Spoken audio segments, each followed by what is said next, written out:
Some SUVs are impressive when they're brand new, but the real test is what happens 5 or 10 years later. And with the 2027 Toyota Land Cruiser, there's even a bigger question. Is this the kind of SUV you can confidently keep for the long haul, or are you paying a premium for capability you may never use? That's what we're looking at today. Not just horsepower or off-road numbers, but what living with a Land Cruiser could actually mean over years of ownership. Reliability, the Toyota question. Let's start with the reason many people are considering this vehicle in the first place: Toyota's reputation. The current Land Cruiser returned to the US for 2024, so we don't yet have 10 years of reliability data specifically for this generation. That distinction matters. You can't honestly claim that a 2027 model has already proven itself for 200,000 miles. But there are some encouraging signs. The Land Cruiser uses the Toyota 2.4-liter turbocharged iForce Max hybrid powertrain, producing 326 net combined horsepower and 465 pound-feet of torque. It's paired with an 8-speed automatic and standard full-time four-wheel drive. Toyota also says the hybrid system was developed with durability and heavy-duty use in mind.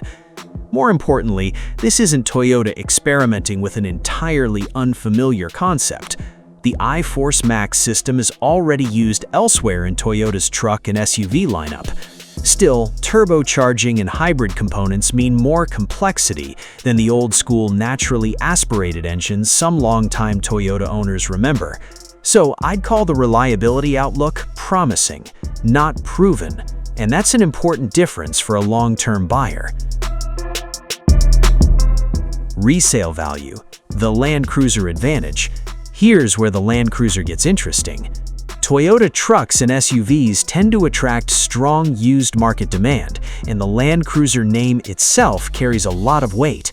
But strong resale value isn't guaranteed just because there's a Toyota badge on the grille. The 2027 Land Cruiser starts at around $58,000, with the higher trim starting around $64,000 before destination and options. That's serious money. If you're buying one, the purchase price you negotiate today can have a bigger effect on your eventual depreciation than chasing a particular option package. And there's another advantage to the current generation. It isn't old. The current Land Cruiser debuted for 2024, and Car and Driver describes the 2027 model is receiving only minor changes because this generation is still relatively young. That means you shouldn't have to worry about buying a vehicle that's already at the end of its life cycle. What is it actually like to own? This is probably where the Land Cruiser makes the most sense. It's not a huge, full-size SUV, and that's intentional. You get 2 rows and seating for 5, which makes the Land Cruiser considerably easier to manage around town than some larger body-on-frame SUVs. The cabin also has the kind of technology you'd expect from a modern Toyota. Toyota Safety Sense 3.0 is standard, including features such as adaptive cruise control, lane tracing assistance, automatic high beams, and pre-collision assistance. Wireless smartphone connectivity and modern charging options make the daily commute easier too. And then there's the reason you're buying a Land Cruiser in the first place. When the road disappears, this SUV has legitimate hardware underneath it. Full-time four-wheel drive, low-range gearing, locking differentials, and available off-road systems aren't just marketing decorations. But here's my question for you. How often are you actually going to use them? Because if your answer is almost never, there may be less expensive ways to get a comfortable 5-seat SUV. Can it really go the distance? This is the hardest question to answer with a relatively new generation. We don't have enough long-term data on the 2024 and newer Land Cruiser to guarantee how every component will behave after 150,000 or 200,000 miles. But the underlying philosophy is encouraging. The body-on-frame platform is shared with other Toyota trucks and SUVs, and the Land Cruiser is engineered around durability rather than lightweight crossover construction. Toyota also backs the hybrid components for 8 years or 100,000 miles, and the hybrid battery for 10 years or 150,000 miles. Those warranties are transferable. That doesn't guarantee trouble-free ownership, but it does reduce some of the anxiety surrounding long-term hybrid ownership. Maintenance. Don't confuse Toyota with cheap. Here's something buyers sometimes get wrong. A Toyota isn't automatically inexpensive to maintain just because it's a Toyota. The Land Cruiser is a sophisticated, turbocharged, hybrid four-wheel drive SUV. Tires, brakes, suspension components, drain drive service, and off-road related wear can cost more than they would on a basic commuter crossover.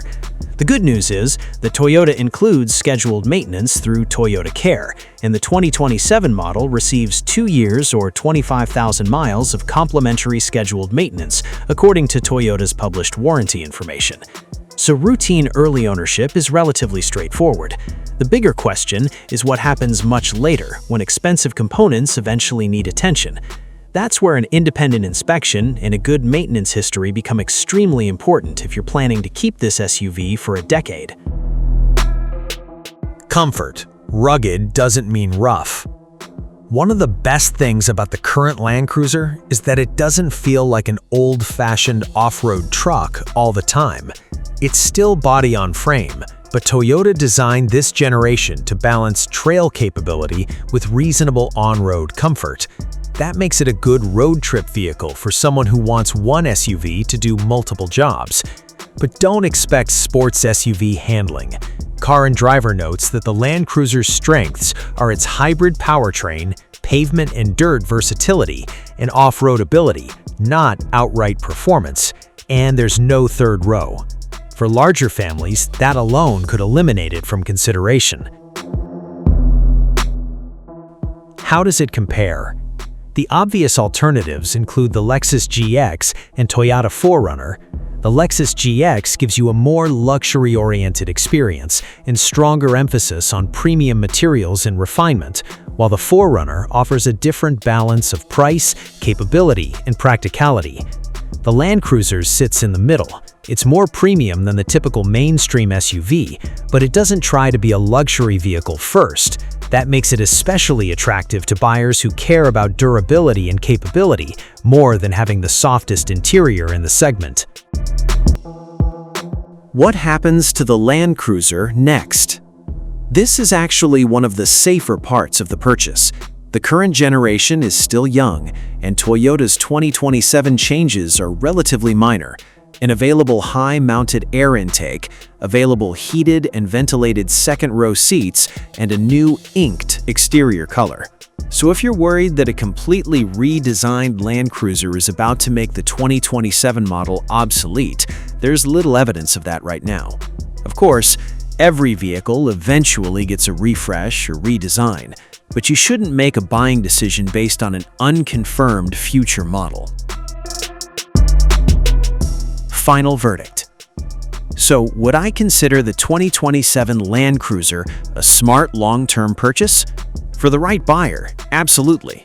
If you want a 5-seat SUV that can commute comfortably during the week, travel long distances, and still tackle serious trails on the weekend, the Land Cruiser has a very compelling formula. Its biggest weaknesses are price, fuel economy, limited seating capacity, and the fact that its long-term reliability record is still developing for this generation. And that's really the key. You're not buying the 2027 Land Cruiser because it's the cheapest SUV. You're buying it because you want capability, Toyota's reputation, hybrid torque, and an SUV you can realistically keep for years. So now, I want to know what you think. Would you trust the 2027 Land Cruiser for a 10-year ownership journey, or would you choose something else? Drop your answer in the comments, and if you want more honest car buying tips, long-term ownership analysis, and buy now or wait advice, make sure to like, subscribe, and follow.